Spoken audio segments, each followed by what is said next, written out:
룻기를 강의하다 보니까 이제 4장 이제 다음 주 한 번만 하면 룻기서 강의를 다 하게 되었습니다. 오늘은 보아스가 엘리멜렉의 가장 가까운 친족인 한 남자에게 찾아가서 그 남자를 불러서 당신이 기업을 물으라 라고 했을 때 그 사람이 나는 기업을 물으지 못하겠노라, 네가 물으라, 나는 못하겠노라. 이 부분에 대해서 여러분과 함께 하나님 말씀을 나누도록 하겠습니다.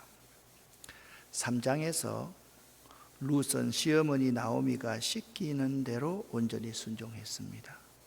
그리고 룻은요, 하나님의 손길에 자신의 모든 것을 맡깁니다. 룻이 보아스에게 당신의 옷자락으로 당신의 시녀를 덮으소서라고 청혼을 합니다. 그때 보아스가 대답하기를, 내 딸아, 두려워 말라. 내가 네 말대로 내게 다 행하리라 라고 약속을 하였습니다. 여러분, 이렇게 약속한 보아스는 다음 날 바로 행동에 옮깁니다. 사랑은요, 에이리 프롬의 이야기를 빌리지 않는다 할지라도 사랑은 의지입니다. 하수들은 사랑을 감정이라고 생각을 합니다. 사랑은 행동입니다. 사랑은 그냥 이론이 아닙니다.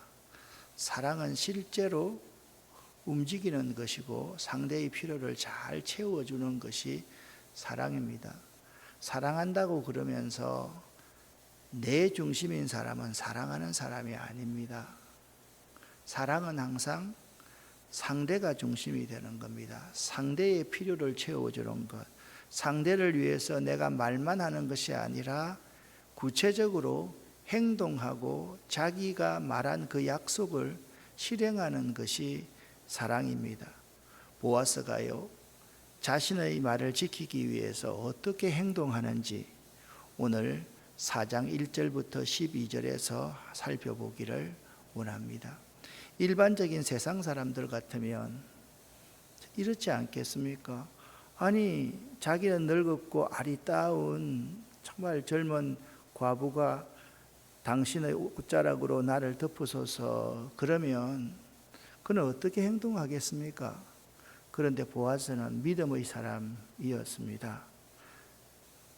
딸아, 네가 네 시어머니에게 어떻게 행한 것을 나도 알고 우리 이 지역에 있는 사람 모두가 다 안다.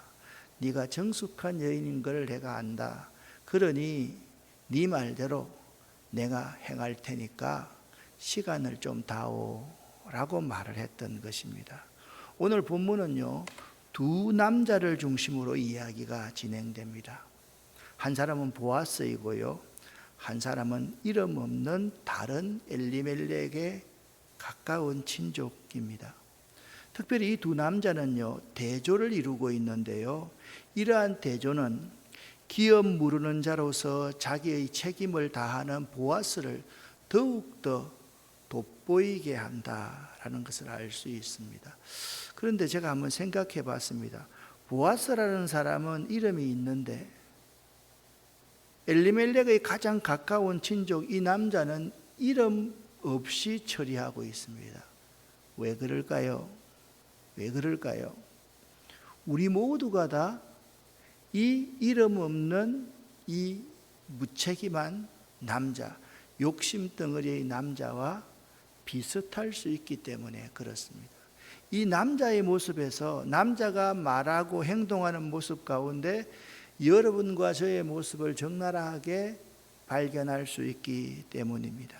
1절부터 함께 읽어보겠습니다. 보아스가 성문으로 올라가서 거기 앉아 있더니 마침 보아스가 말하던 기업 물을 자가 지나가는지라. 보아스가 그에게 이르되 아무개여 이리로 와서 앉으라 하니 그가 와서 앉으매. 아멘. 여러분, 보아스가 성문에 올라갔다라고 1절에 기록하고 있는데 고대 성문어기는요, 대체로 넓은 장소가 있었습니다. 그리고 이곳에서 사람들은 친구를 만나거나 새로운 소식들을 의논했습니다. 꿈이 있는 사람은 그 꿈을 의논했고요, 억울한 사람은 장로들을 불러서 그 억울한 사정을 말하고 재판을 받는 곳도 바로 성문 옆에 넓은 장소였습니다. 특별히 이곳은 그 성읍의 대표들, 특히 장로들이 백성들을 만나고 율법상의 판결을 내리던 곳으로 이용되던 장소 가운데 한 곳이었습니다. 보아스가 성문에 올라갔다는 사실은 그 성읍의 장로들에게 율법상의 판결을 받기 위함이었음에 틀림이 없습니다.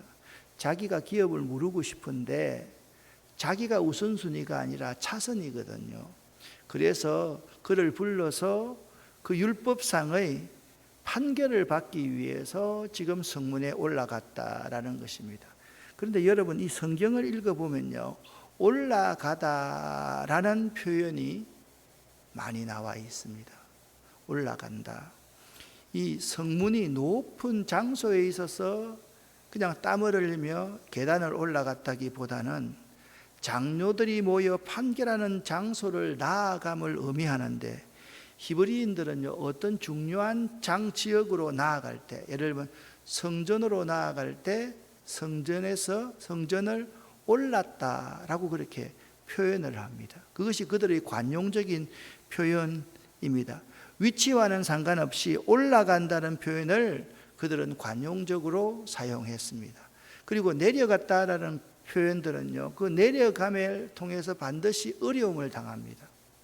예루살렘에서 여리고로 내려가는 한 사람이 강도를 만났다, 그런 표현이 그들의 관용적인 표현인 것입니다.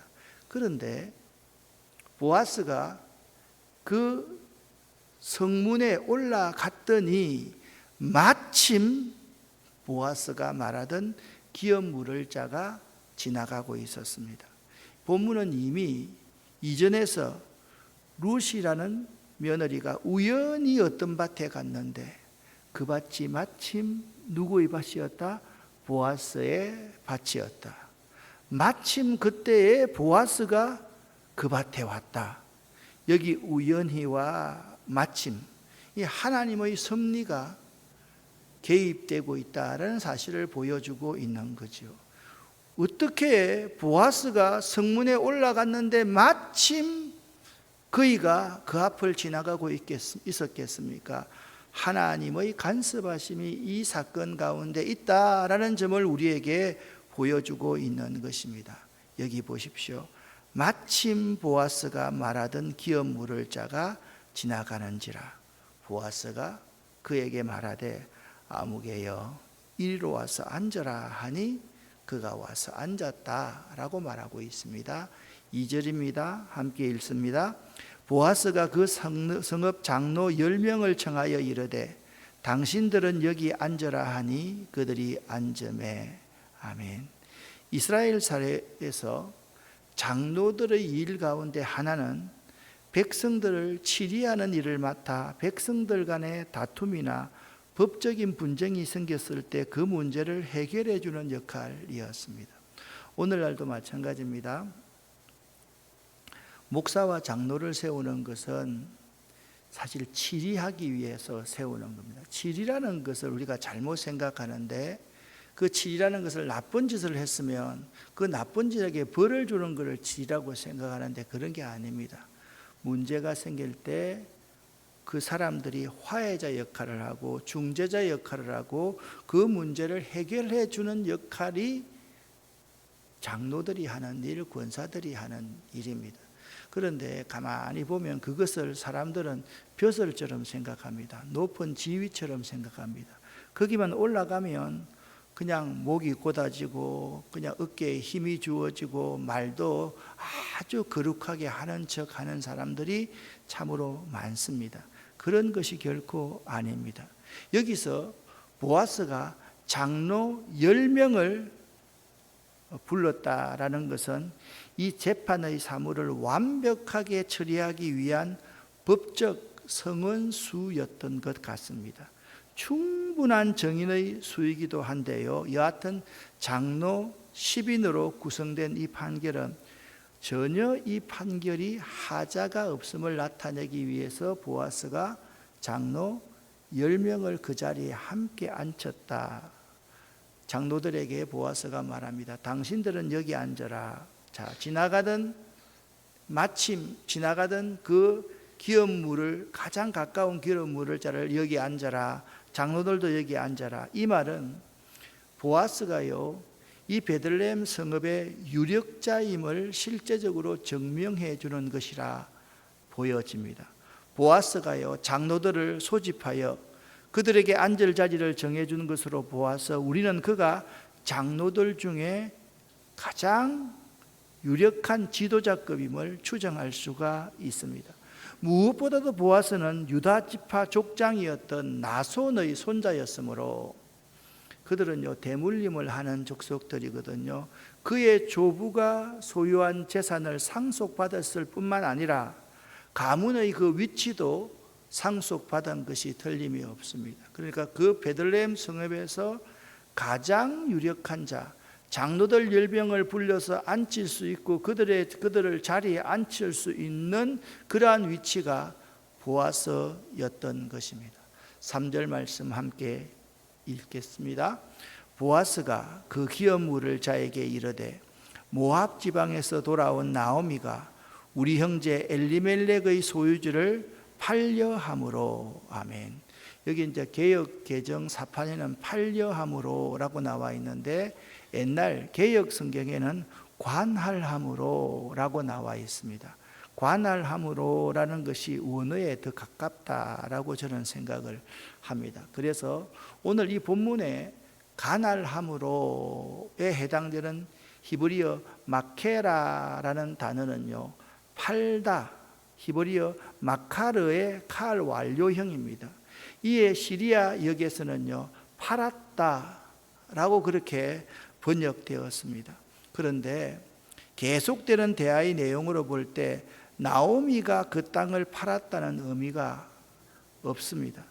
그리고 그 땅을 팔았다면 이미 모압 땅으로 엘리멜렉 가정이 이주할 때 나오미의 남편 엘리멜렉이 다른 사람에게 그 땅을 판 것이지 나오미가 판 것은 아닐 것입니다.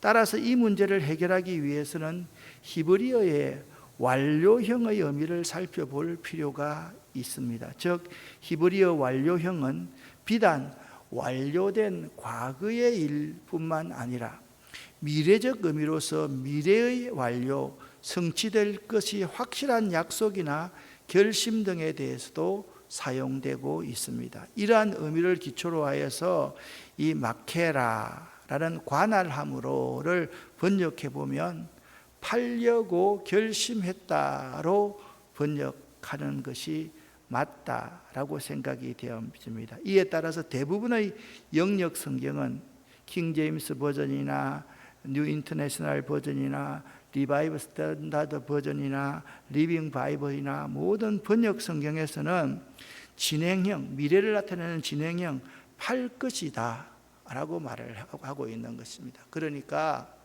나오미가 그 땅을 팔 것이다 라는 진행형으로 지금 말을 하고 나오미가 관할하고 있다는 말이 그런 겁니다. 그래서 이 3절을 쉬운 성경으로 한번 제가 적어보았습니다. 제가 읽어보겠습니다.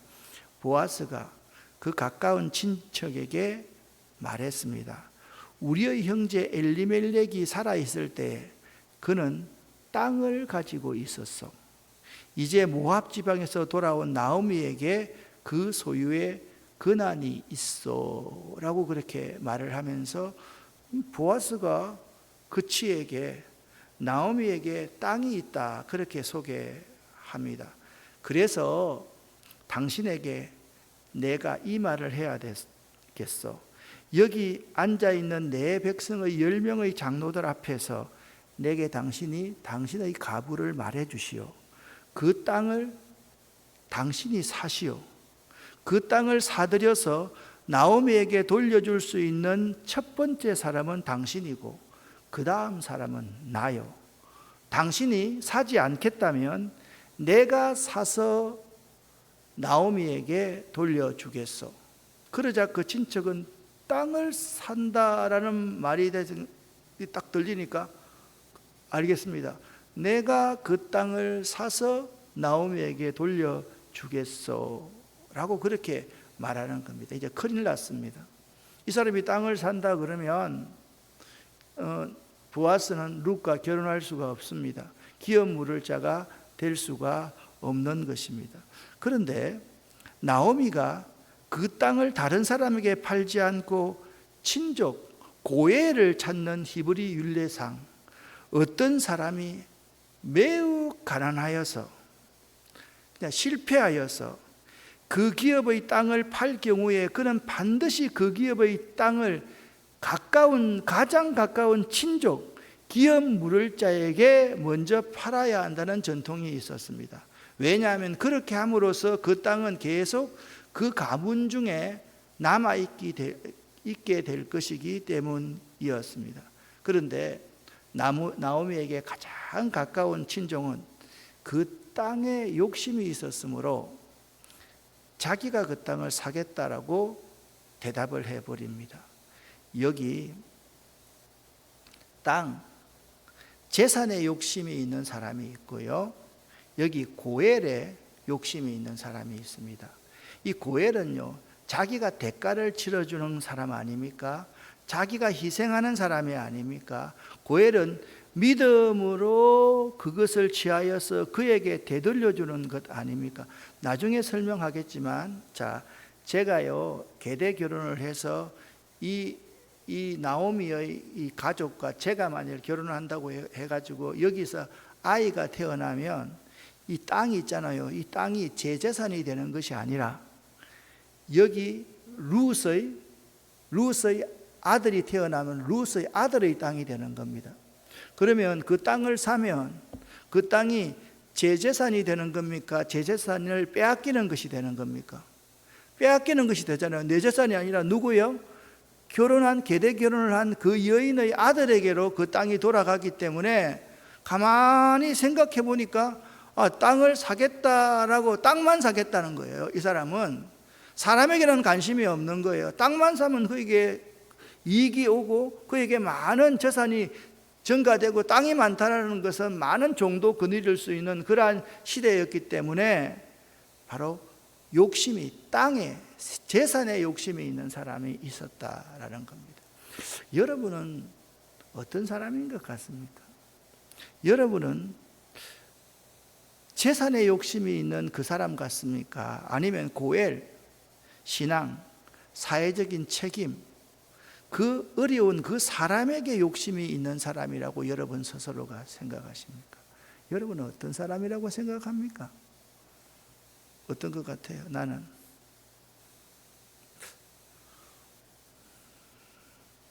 저는 이 본문을 읽으면서 이런 생각을 해봤습니다. 대부분의 사람들이 이 사람과 같은 생각을 할 거라고 생각합니다. 재산에 욕심이 많고 돈에 욕심이 많지, 사회적 책임에 욕심이 있다든지 믿음에 욕심이 있다든지 그 불쌍하고 어려운 사람의 욕심이 있는 사람이 아닐 것이다 라는 생각을 하기 때문에 그렇습니다. 여기 재산에 욕심이 있는 사람은 자기 가족에만 욕심이 있는 거예요. 자기 아들에게만 욕심이 있는 거예요. 자기의 재산을 있잖아요, 가장 가까운 혈족에게 나누어 주고 그 실패한 사람이 다시 재기하고 회복될 수 있도록 도움는 그러한 책임에 관심이 있는 사람이 아니라 자기에만 관심이 있는 사람이었던 것 같습니다. 그러자 보아스가 이렇게 말을 합니다. 당신이 나오미의 땅을 사겠다고 말했어. 그렇죠? 그럼 예라고 대답했을 거 아닙니까? 당신이 나오미의 땅을 사겠다면 죽은 사람 엘리멜렉의 아내인 모압 여자, 그러니까 엘리멜렉 항상 모압 여자 룻을 아내로 맞아들여야 하오. 그렇게 해야 그 땅이 죽은 사람 집 안의 땅으로 남게 되오 라고 보아스가 이야기. 이걸 좀 더 구체적으로 제가 설명을 드리면 여러분 눈으로 한번 읽어주시기를 바랍니다. 엘리멜렉에게는요 2 아들이 있었습니다. 엘리멜렉이 죽었습니다. 그 기업의 땅은 당연히 2 아들 기럨과 말론의 몫으로 상속되었습니다. 그러나 불행하게도 그 기럨과 말론마저도 모두 죽고 말았습니다. 그러므로 기업의 땅은 가장 가까운 친족의 순서에 따라 각각 나오미의 2 자부에게로 돌아가야만 했습니다. 맞죠? 그런데 2 자부 가운데 큰 자부는 오르바는 다시 모압 땅으로 돌아갔기 때문에 이제 이 기업의 땅에 대해 권리를 행사할 수 있는 자는 엘리멜렉의 며느리 룻뿐이었습니다. 따라서 보아스는요 그 기업 물을 자에게 이 사실을 고지했습니다. 당신이 엘리멜렉의 땅을 살라고 하면 엘리멜렉의 며느리인 하나밖에 남지 않는 룻을 아내로 맞이해야 됩니다 라고 하니까 이 사람이 화들짝 놀랐습니다. 아내를 맞이한다는 그 사실에 놀란 것이 아니라 다음 사실에 놀란 것입니다. 이방 여인 룻과 결혼하여 룻의 전 남편의 이름으로 그 기업의 땅을 잇게 하여야 할 것까지 알려주었습니다. 무슨 말인가 하면 룻에게 아들이 태어나면 그 모든 재산을 누구에게 줘야 된다고요? 룻의 아들에게 줘야 된다는 사실을 고지해 주었던 것입니다. 이처럼 보아스는 율법대로 적용하여 그 가까운 친족에게 말해 주었던 것입니다. 6절 쉬운 성경으로 한번 읽어 참 우스운 일이 일어납니다. 함께 읽겠습니다. 그러자 그 친척이 대답했습니다. 그렇다면 그 땅을 사서 돌려줄 수 없소. 그렇게 했다가는 내 재산만 손해볼까 염려되어 나는 그 땅을 사서 돌려주지 못하겠으니 당신이 그 일을 하도록 하시오. 아멘. 이 사람이 얼마나 욕심 있는 사람인지 알겠지요. 우리가요 욕심을 부리면요 귀한 것도 차지하지를 못하거든요. 사람이 재산이지 땅이 재산이지 않지 않습니까? 어려운 사람을 구휼하고 구원하고 그를 도와주는 것이 우선이어야 될 터인데 내가 진정한 기업 물을 자 고엘이 되어야 될 터인데 땅에만 욕심이 있는 이 사람의 모습을 볼 수가 있습니다. 보아스의 설명을 듣고 난 그 사람은 재빨리 마음을 바꾸게 됩니다. 왜냐하면 그 기업 물을 권리를 가진 사람은 룻과 결혼하게 되어 아들을 낳게 되면 물은 그 땅이 룻을 통해 난 아들에게 상속되어 엘리멜렉 가문의 이름으로 있게 되므로 자신에게 유익은커녕 손해만 돌아오게 될 것이라고 판단했기 때문입니다. 세상에는요 이런 사람들이 참 많습니다. 여러분 주변을 돌아봐도 이런 사람이 참 많죠. 나만 안 그런 것 같아요? 어때요? 나만 안 그렇고 세상에 있는 사람들 다 그런 것 같아요? 아니잖아요. 나도 그렇잖아요. 무엇을 하든지 자신에게 손해되는 쪽이면 절대 안 합니다. 자신에게 이익이 되는 쪽만 취하는 사람들이 그런 부류의 사람들입니다. 이 세상을 살아가는 사람 중에서 자신에게 손해가 되면요 그냥 손절합니다. 자신에게 이익이 되면요 그걸요 가전수단과 방법을 다 동원해서 내가 취하려고 하는 것이 우리의 모습이라는 것입니다. 그런데 이 하나님의 말씀의 성경은요 사실 자신에게 손해되는 쪽을 선택하는 것이 하나님의 뜻과 가깝다라고 그렇게 말하고 있습니다. 고해를 선택하는 게 복받는 비결이다 그렇게 말하고 있는 것입니다. 제가 성경에 예를 여러분에게 들어드리겠습니다. 이 그림을 한번 보십시오. 이 그림은 아브라함과 조카 롯의 재산이 너무 많아서 서로 종들이 싸우는 거예요.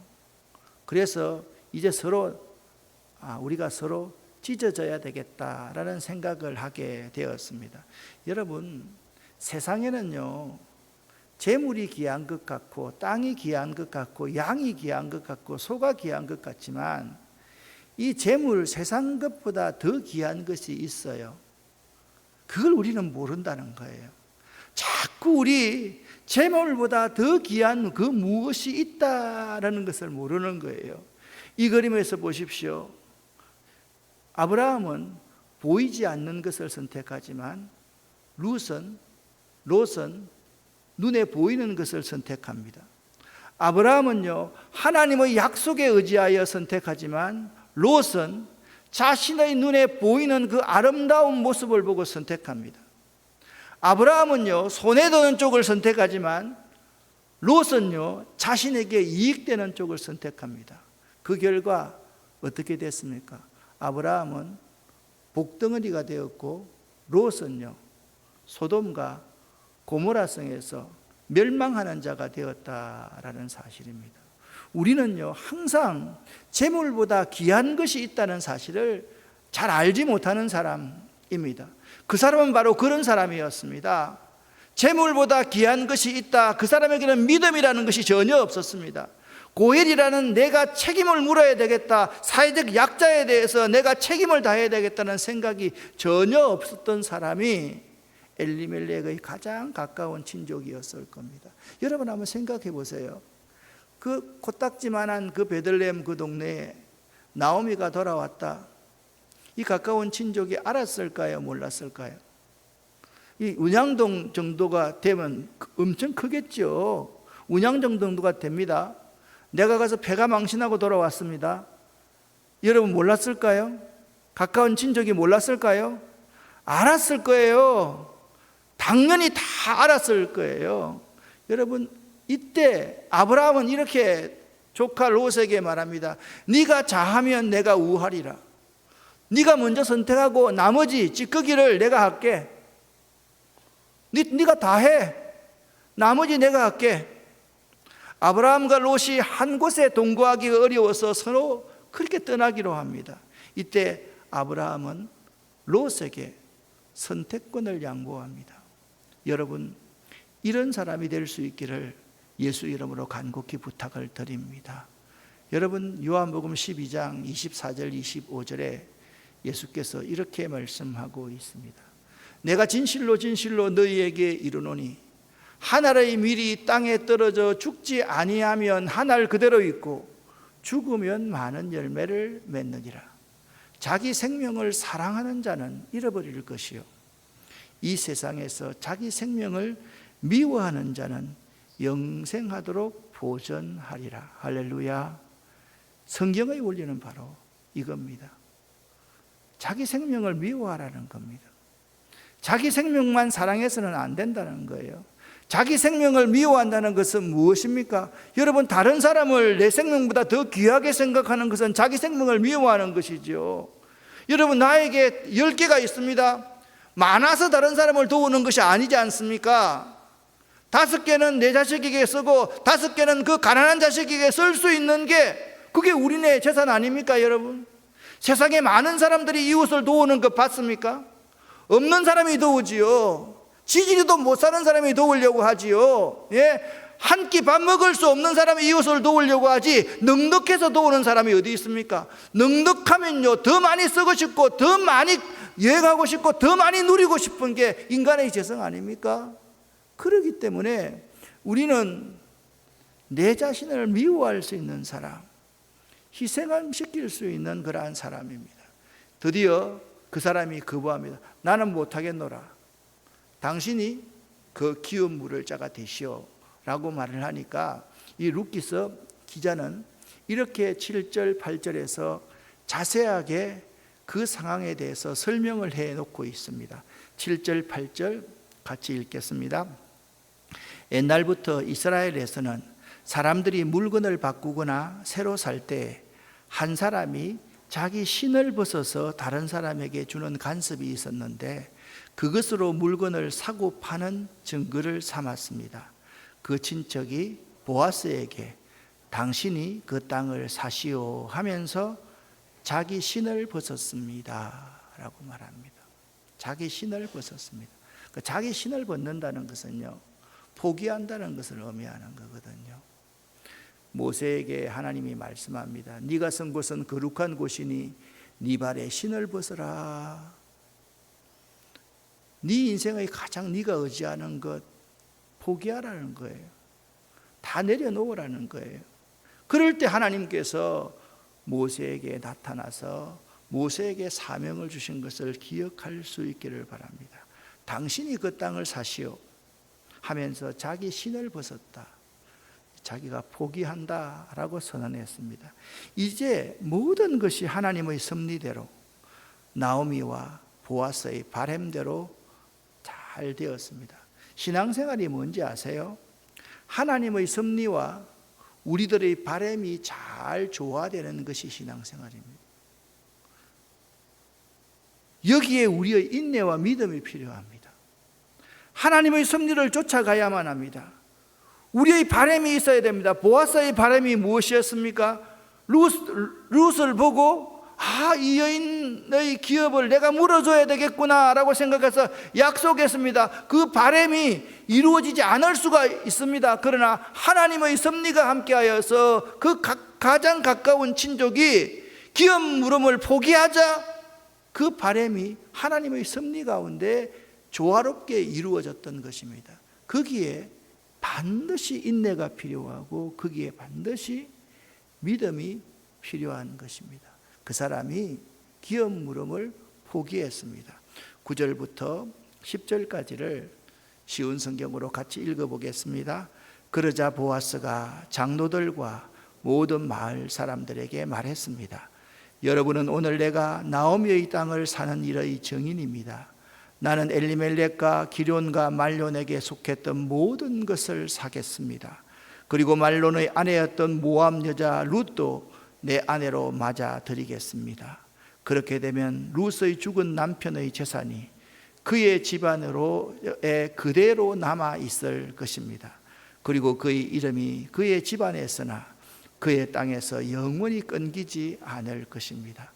여러분은 오늘 이 일의 증인입니다. 아멘. 참, 이 그림을 한번 보십시오. 이렇게 아름다운 믿음을 가진 두 사람이 여기 있습니다. 이렇게 아름다운 믿음을 가진 두 사람이 여기 있습니다. 그러자 성문 곁에 있는 사람들과 장로들이 말했습니다. 우리가 이 일의 증인입니다. 여호와께서 당신의 집으로 들어가는 이 여자에게 많은 자녀를 낳게 하여 이스라엘 집안을 일으킨 라헬과 레아처럼 되게 해 주시기를 빕니다. 라헬과 레아는 누구입니까? 족장 야곱의 아내 아닙니까? 이를 통해서 12지파가 생겨나게 되었지 않습니까? 바로 이 룻이라는 이 이방 여인이 라헬과 레아처럼 되게 해 주시기를 축복합니다. 할렐루야. 참 놀랍습니다.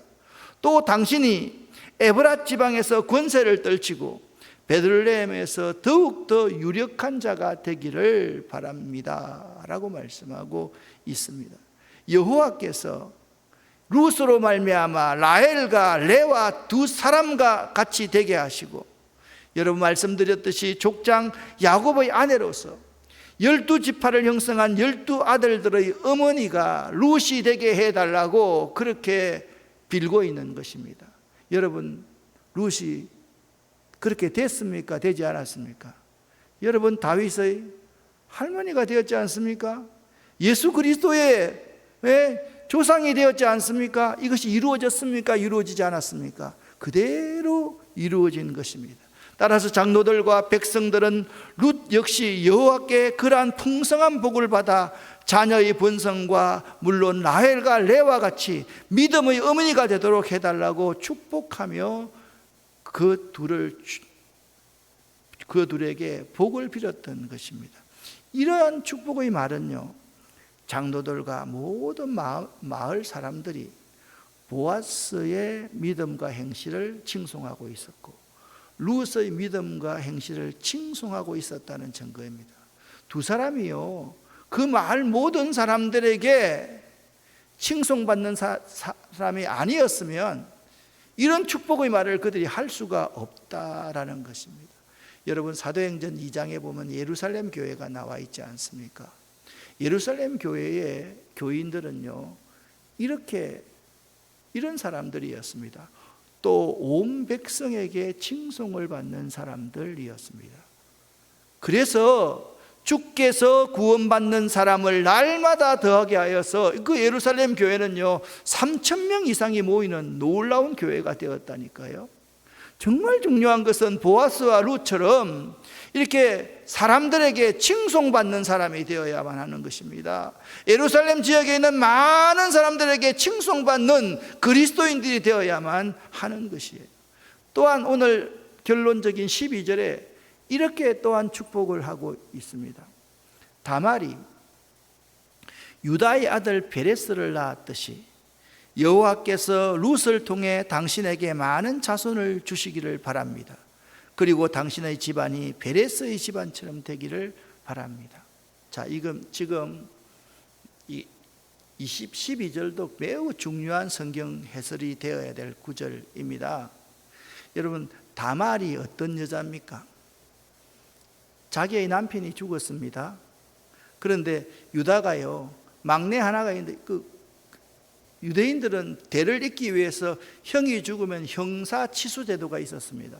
동생이 반드시 형수를 취하여서 대를 이어가야만 했습니다. 그런데 유다가요 막내 아들을 그 며느리 다말에게 넣어주지를 않는 거예요. 그러니까 다말이 자기가 창녀 행세를 해가지고 유다와 침상을 갖게 됩니다. 그리고 임신을 하면서 그가 징표를 받게 됩니다. 이것이 정상적인 결혼이 아니라 계대 결혼 아니었습니까? 그렇죠? 이것과 뭐가 비슷합니까? 지금 보아스와 룻의 결혼이 아주 비슷하지 않습니까?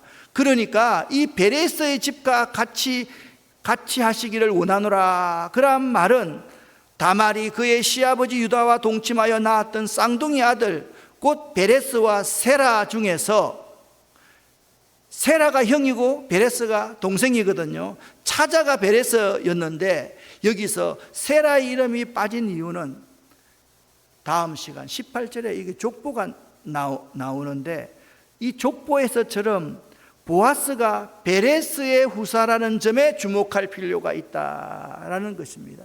이 보아스라는 사람이 다말이 그의 시아버지 유다에게서 낳은 그 베레스의 후손이 보아스였기 때문에 보아스가 직접적으로 관련이 없는 세라의 이름을 생략하고 있다라고 보시면 된다라는 것입니다.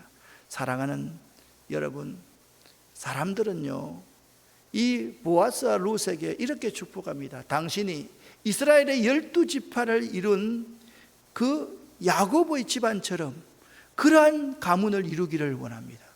당신의 집안이 다말과 유다처럼 그러한 집안을 이루기를 원합니다. 그러한 축복을 당신이 받기를 원합니다 라고 말했던 것입니다. 사랑하는 성도 여러분, 오늘 이제 다음 주면 이 룻기를 마치게 될 터인데 기업 물을 자의 책임을 거부하는 사람이 있고요, 기업 물을 자의 책임을 감당하는 사람이 있습니다. 여러분은 어떤 사람이 되기를 원하십니까? 여러분, 내 욕심을 채우는 이기적인 사람으로서 삶을 살아가시렵니까? 아니면 사회적 책임을 다하고 가정의 책임을 다하고 교회에서의 책임을 다하는 기업 물을 자의 삶을 사시겠습니까? 여러분 스스로가 한번 생각하고 결단해 보실 수 있기를 바랍니다. 기업 무르지 않을 사람, 거부하는 사람은 이렇게 말을 합니다. 네가 물으라, 나는 못하겠노라. 이런 사람이 되지 말고요, 내가 물으겠습니다, 당신은 뒤로 물러가십시오 라고 말할 수 있는 여러분 될 수 있기를 예수 이름으로 간절히 축원합니다. 기도하겠습니다.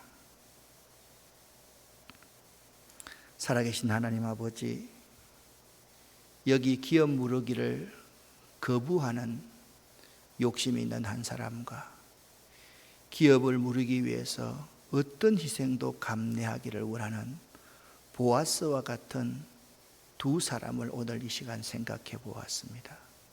우리가 어떤 사람인지 우리 자신을 잘 바라보고 내 자신을 성찰하면서 기업 물을 자의 책임을 다하는 삶, 온 백성에게 칭송받는 삶, 그러한 삶을 살 수 있는 저희가 되기를 원합니다.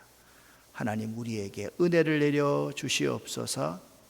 예수 그리스도 이름으로 축복하옵고 간절히 기도 올립니다. 아멘.